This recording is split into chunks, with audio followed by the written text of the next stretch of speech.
जी किशोर कुणाल जी, आप पहले तो अनम्यूट हो जाइए, क्योंकि आप म्यूट हैं उधर से। जी जी जी जी, जी सॉरी। जी। हाँ, ऐसा है कमलदेव बाबू, एक निबंध प्रतियोगिता जैसी बात कर रहा है। कांग्रेस और राजद के इतिहास को अगर आप देखेंगे, हम्म पिछले 25 साल के इतिहास को, हम्म तो सह और मात का सबसे जबरदस्त खेल कांग्रेस और राजद के बीच में रहा है। हम्म जब भी राजद को मौका मिला, कांग्रेस को कमजोर करने की कोशिश किया, और कांग्रेस जब भी फ्री हैंड रही है, राजद के दायरे से निकलने का प्रयास किया है। हम्म सिर्फ एक गठबंधन इन लोगों ने हमारे साथ किया था, 2015 का विधानसभा चुनाव। आप देखेंगे 2015 के विधानसभा चुनाव में कांग्रेस और राजद दोनों का स्ट्राइक रेट अब तक के सबसे हाईएस्ट स्ट्राइक रेट में रहा था। तो कमलदेव बाबू, अच्छी बात है आप बता रहे हैं, और ठीक है, कोऑर्डिनेशन कमेटी बन जाना अच्छी बात है। आप आगे जमीन पर आइए। हर क्षेत्र में आपके यहाँ वर्चस्व की लड़ाई है। आप कन्हैया को कब तक बाहर रखेंगे? कन्हैया जी और तेजस्वी जी के समीकरण को कब तक रोक के रखेंगे?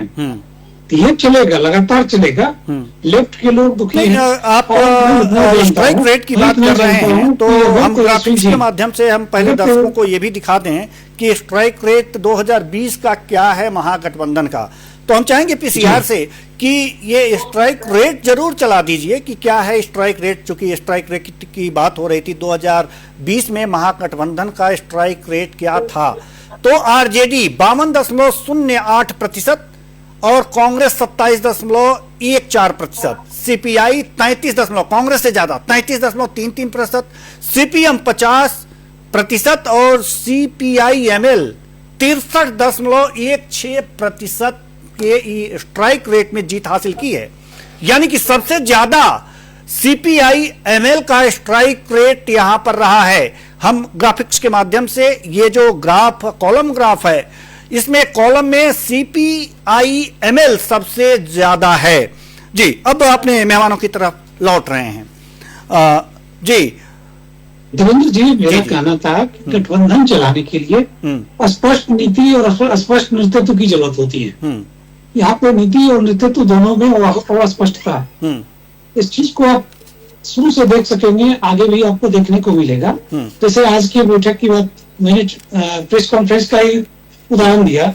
वहां पे भी दलों के बीच सीनियरिटी और जूनियरिटी का नहीं रखा गया ख्याल, और ये लगातार चलेगा। और सबसे बड़ी बात है कि अगर तेजस्वी जी एक स्टेप हम और आगे जाते हैं, वो मुख्यमंत्री पद के उम्मीदवार भी हो जाते हैं, उसके बावजूद भी एनडीए यानी कि हमारे गठबंधन को कोई असर पड़ने वाला नहीं।